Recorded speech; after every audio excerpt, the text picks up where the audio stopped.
Hello বন্ধুরা, গগিনাসের আরেকটা নতুন ভিডিওতে তোমাদেরকে অনেক অনেক স্বাগত। আজকে দেখা একটা ইউপিএস নিয়ে ভিডিও করছি। এটা একটা ফক্সিন ব্র্যান্ডেড ইউপিএস, একদম বাজেট ইউপিএস। তো যারা এখানে শুধুমাত্র ডেস্কটপ কম্পিউটারই কথা বলবো, তো যারা তোমাদের মধ্যে কম্পিউটার ইউজ করো বাট তার সাথে ইউপিএস দিয়ে কম্পিউটার ইউজ করো, তাদের জন্য একটা বিগ বিগ থামস আপ থাকলো। কারণ তোমাদের কম্পিউটার এবং তার কম্পোনেন্টগুলো এই একটি মাত্র ইউপিএস এর জন্য অনেকাংশে সেফ থাকবে, প্রায় 90% সেফ থাকবে অন্যান্য কম্পিউটার যারা ইউপিএস ব্যবহার করে না তাদের থেকে। এবার যারা ইউপিএস ব্যবহার করো না, তারা আমাকে কমেন্টে বলো যে তোমরা ইউপিএস কেন ব্যবহার করো না। দেখো, যারা ইউপিএস কিনবে বা ইউপিএস কিনছো, বা আগামীতে যারা কোনো কম্পিউটার কিনবে, কম্পিউটারের ফুল সেট কিনবে, সেখানে দেখবে ইউপিএস আছে কিনা। বা যারা ইউপিএস কিনছো তাদেরও কিছু গুণাবলী খেয়াল রাখতে হবে। কম্পিউটারের একটা ফুল সেট 10,000, 12,000, 15,000, 20,000 দিয়ে কেনার আগে তার সাথে একটা ইউপিএস আছে কিনা শপ ওনারকে অবশ্যই জিজ্ঞেস করো, দোকানদারকে জিজ্ঞেস করো।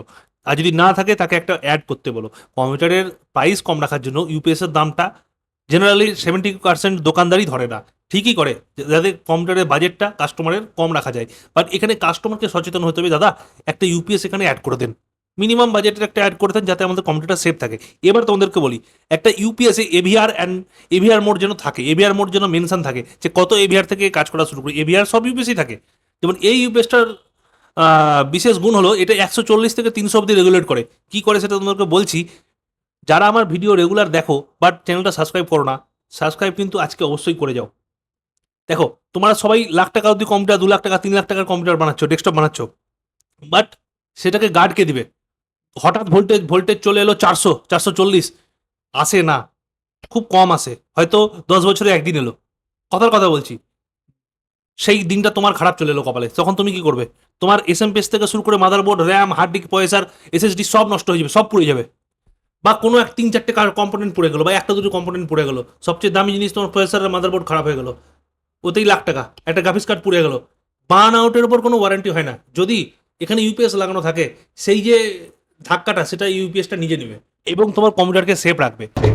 এটা হলো ইউপিএসটার বিল, মাত্র 1800 টাকা দাম। আমি ভালো করে তোমাদেরকে দেখাচ্ছি। এবং এই ইউপিএসটা আমার আগের ইউপিএসটা, আইবুলের ইউপিএসটা খারাপ হয়েছে, ওটাকে রিপ্লেস করার জন্য আমি ইউপিএসটা নিলাম।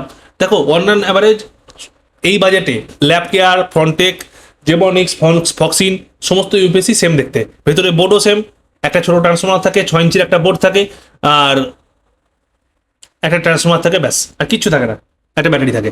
এই হলো ইউপিএস এর ভেতরে জিনিস, ভেতরে কিচ্ছু থাকে না। তারের কোয়ালিটি থেকে শুরু করে সম্পূর্ণ লুকটাও মোটামুটি সেম থাকে। কোনো কোনো ইউপিএসে, যেমন জেবনিক্সের ইউপিএসে, আমি আর একটা যেটা ইউপিএস আমি ইউজ করছি, সেটাতে তোমার 3টে এলইডি আছে, এটাতে একটা আছে। 3টে এলইডিতে তোমাদের ব্যাকআপ মোডটা অন্য রঙের এলইডিতে জ্বলবে, আর যেটা সিঙ্গেল এলইডি ইউপিএস সেখানে ব্যাকআপটা দেখবে এই আলোটাই ব্লিঙ্ক করবে। ঠিক আছে, মোটামুটি 1 মিটার কাছাকাছি লেন্থ আছে এই তার ওয়্যারটার, মোটামুটি কোয়ালিটি ভালো আছে। 3টে আউটপুট পয়েন্ট আছে, আর এখানে কোনো ফিউজ বক্স নেই। কিন্তু জেবনিক্সের ইউপিএস একটা জিনিস ভালো লাগলো, ফিউজ বক্সটা বাইরে দিয়েছে, বাট এর আমার মনে হয় ক্যাবিনেটের ভেতরে আছে। আচ্ছা, দেখো, এটা আমি পাওয়ার না দিয়ে অন করেছি, এটা হলো ব্যাকআপ মোডে আছে। এলইডিটা কিন্তু একটু পরে ব্লিঙ্ক করবে, আর যখন এটা পাওয়ার মোডে ব্লিঙ্ক করবে তখন বুঝতে হবে এটা ব্যাকআপ মোডে আছে। আর যখন এটা আমরা গ্রিড থেকে চালাবো, সাপ্লাই থেকে চালাবো, তখন এটা কিন্তু সলিড অন থাকবে। এবং এই ফক্সিনের ইউপিএসটার বিপ কিন্তু অনেক কম। আর এই দেখো জেবনিক্সের ইউপিএস, যেটা তোমাদেরকে দেখালাম, যেটা আমি বর্তমানে ভিডিও এডিট করছি যে কম্পিউটারটাতে, সেটাতে লাগানো আছে, তার বিপ কিন্তু মারাত্মক, ভীষণ জোরে আওয়াজ করে। প্রত্যেকটা ইউপিএসই বর্তমানকালে মাইক্রো কন্ট্রোলার বেস্ট আসছে, সাপ্লাই খুব ভালো, আর রেসপন্সও খুব কুইক করছে। বাট ব্যাপার হলো, ইউপিএসকে তোমরা কম্পিউটার নেওয়ার পরে ইউপিএস কিন্তু রেগুলার ইউজ করো। ইউপিএস ছাড়া কোনো সময় কম্পিউটার অন করবে না, এবং ইউপিএস দিয়েই অন করবে। আর মোটামুটি সপ্তাহে 4 থেকে 5 ঘন্টা, 6 ঘন্টা যেন কম্পিউটার চলে মিনিমাম। তাছাড়া কিন্তু ইউপিএসের ব্যাটারি টিকবে না। কম্পিউটারের মধ্যে এই একটা জিনিস যেটা না চালালে নষ্ট হয়, সেটা হচ্ছে ইউপিএসের ব্যাটারি। তো ইউপিএস সবাই ইউজ করো। ইউপিএস খুব ভালো একটা জিনিস, যাতে আমাদের কম্পিউটার এবং তার কম্পোনেন্টগুলোর জন্য ওয়ারেন্টি রক্ষা হয়, এবং সেই কম্পিউটারে আমাদের জন্য ডকুমেন্ট রক্ষা হয়। তাই একটা সিকিউরিটি গার্ড হিসেবে second security guard, first security guard হলো অ্যান্টিভাইরাস, তাই সেকেন্ড সিকিউরিটি গার্ড হিসেবে একটা ইউপিএস, কম দামি হোক আর বেশি দামি হোক, সর্বদা কম্পিউটারের সাথে অ্যাটাচ করে রাখো। ভিডিওটা কেমন লাগলো আমাকে বলো। আবার দেখাবে নেক্সট ভিডিওতে। বাই বাই, সবাই ভালো থাকবে।